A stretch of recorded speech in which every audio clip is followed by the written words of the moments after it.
दोस्तों आज के समय में देश की बड़ी बड़ी स्टेट्स के बीच में होड़ लगी हुई है। उनकी स्टेट्स को $1 ट्रिलियन की इकोनॉमी बनाने की।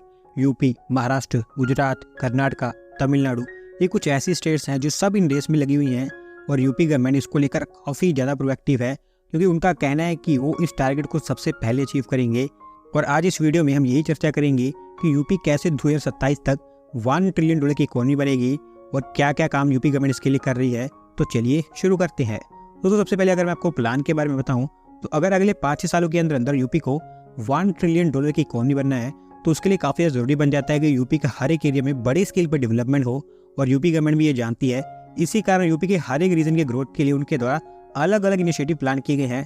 अगर हम यूपी को रीजन वाइज डिवाइड करें तो western UP, central UP, Bundelkhand और पूर्वांचल, ये 4 मेन रीजन में आप डिवाइड कर सकते हैं।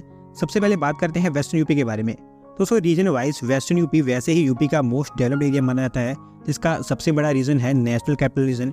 यूपी के वेस्टर्न एरिया में टोटल 8 डिस्ट्रिक्ट्स ऐसे हैं जो कि नेशनल कैपिटल रीजन का ऑलरेडी पार्ट है, जहां पर डेवलपमेंट काफ़ी बड़े स्केल पर हो ही रहा है।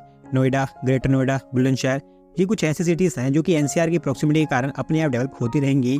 तो यहाँ पर यूपी गवर्नमेंट को कुछ खास करने की ज़रूरत नहीं है। जिससे यहाँ पर जो इंफ्रास्ट्रक्चर है उसी के ऊपर ध्यान दिया जाए तो ये डेफिनेटली अपने आप ही डेवलप होते रहेंगे।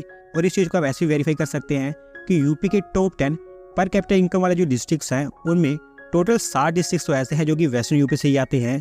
In fact UP global national summit के दौरान जो 33 लाख करोड़ रुपीज़ के इन्वेस्टमेंट प्रपोजल्स यूपी में आए हैं, उसमें से ऑलमोस्ट 45% प्रपोजल्स वेस्टर्न यूपी के लिए आए हैं।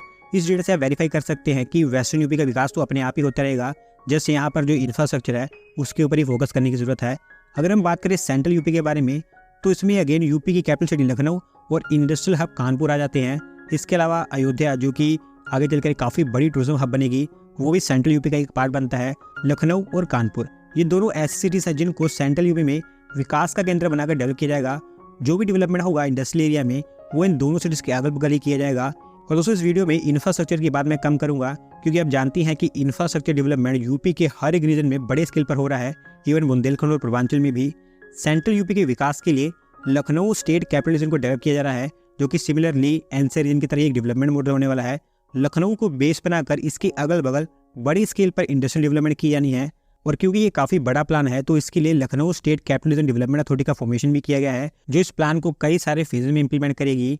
फेज 1 में लखनऊ समेत 5 और डिस्ट्रिक्ट को चुना गया है, सीतापुर, बाराबंकी, रायबरेली, उन्नाव और हरदोई। हर एक डिस्ट्रिक्ट में इंडस्ट्रियल डेवलपमेंट बड़े स्केल पर होगा और इंडस्ट्रियल डेवलपमेंट के लिए डेडिकेटेड एरिया यहाँ पर सेटअप किए जाएंगे। इन सभी डिस्ट्रिक्ट्स में अभी UP government thousands of acres of land को एक्वायर करने में लगी हुई है, जिनको इन्वेस्टर्स को अलॉट किया जाएगा। ओवरऑल अगले 100 सालों को ध्यान में रखते हुए इस स्टेट कैपिटल रीजन को डेवलप किया जाना है। हालांकि उससे पहले प्लान ये था कि कानपुर देहात और कानपुर नगर डिस्ट्रिक्ट को भी इसमें ऐड किया जाएगा, लेकिन बाद में ये डिसाइड किया गया कि या तो उसको अलग से डेवलप किया जाएगा या फिर उनको फेज 2 में ऐड किया जाएगा। और अभी अयोध्या, जो कि अपने आप में एक टूरिज्म हब बनने वाला है, उसकी बात तो हम कर ही नहीं रहे हैं, क्योंकि अयोध्या एक ऐसा शहर होगा जो कि यूपी की इकोनॉमी में अकेला ही बड़े स्केल पर कंट्रीब्यूट करने वाला है, क्योंकि यहाँ पर जो डेवलपमेंट होगा वो मैसिव होगा।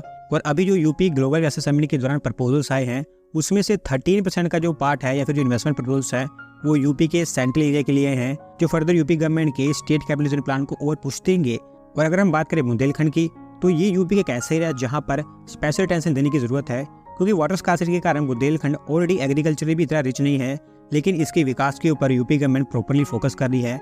बुंदेलखंड एक्सप्रेसवे के चलते बुंदेलखंड एरिया को रेस्ट ऑफ यूपी और रेस्ट ऑफ इंडिया से काफ़ी बेहतर ढंग से कनेक्ट कर दिया गया है। इंडस्ट्रियल डेवलपमेंट और जॉब्स के लिए बुंदेलखंड डिफेंस कॉरिडोर यहाँ पर ऑलरेडी डेवलप किया जा रहा है, जिसका कुछ पार्ट अभी बनकर तैयार भी हो चुका है। और अभी बुंदेलखंड में बड़े विकास के लिए एक special authority Bundelkhand industrial development authority का फॉर्मेशन भी कर दिया गया है, जो कि बुंदेलखंड में एनसीआर के दर्ज पर ही डेवलपमेंट करने वाली है। झांसी को इसके लिए इनिशियली सेलेक्ट किया गया, जहाँ पर नोएडा मॉडल रेप्लिकेट किया जाएगा। झांसी ग्वालियर रोड पर स्टार्टिंग में एक इंडस्ट्रियल टाउनशिप को डेवलप किया जाना है, और जैसे जैसे इंडस्ट्रियल टाउनशिप डेवलप होती रहेगी और जैसे जैसे इसका एक्सपांशन होता रहेगा, वैसे वैसे झांसी के जो अगल बगल के एरियाज या फिर जो डिस्ट्रिक्ट या फिर जो सिटीज़ हैं उनको भी इसमें ऐड किया जाएगा। In fact UP global national summit के दौरान जो 13% इन्वेस्टमेंट का हिस्सा बुंदेलखंड एरिया के लिए आया है वो इस प्लान को ओवर पुश कर पाएगा।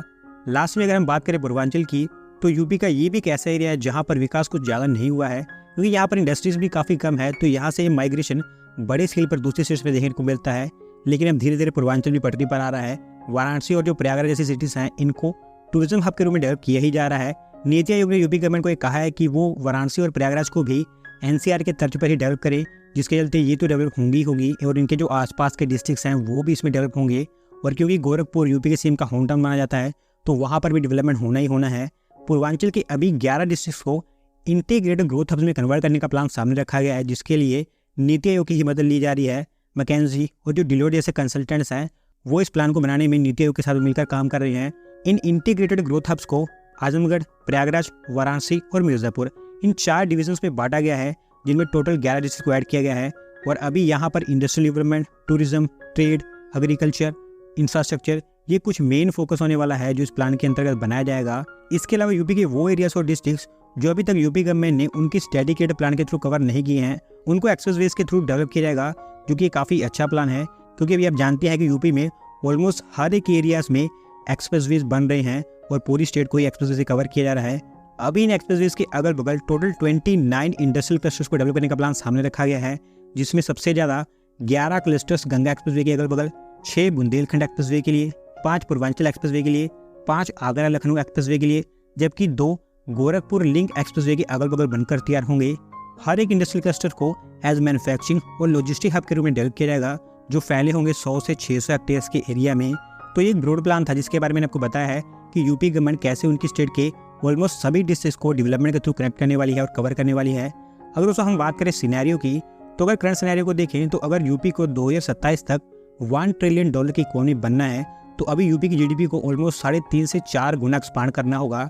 अभी यूपी की जीडीपी फाइनेंशियल ईयर 2022-23 के डेटा के अकॉर्डिंग $248 बिलियन की है और फाइनेंशियल ईयर 2022-23 में यूपी स्टेट का जो नॉमिनल जीएसडीपी ग्रोथ था वो 16.8% का देखने को मिला है, जो कि काफ़ी अच्छा रहा है।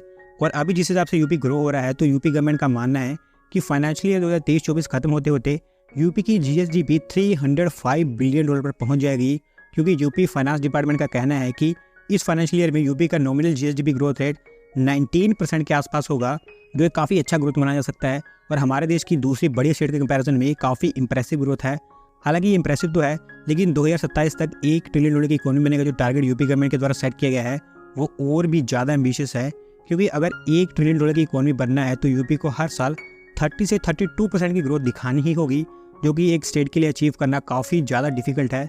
लेकिन अगर यूपी इसी पेस से आगे बढ़ता रहा तो डेफिनेटली आप कह सकते हैं कि 2027 तक यूपी की जीडीपी काफ़ी इजीली $500 बिलियन को तो क्रॉस कर ही जाएगी और ये यूपी जैसे स्टेट के लिए काफ़ी बड़ी अचीवमेंट होगी।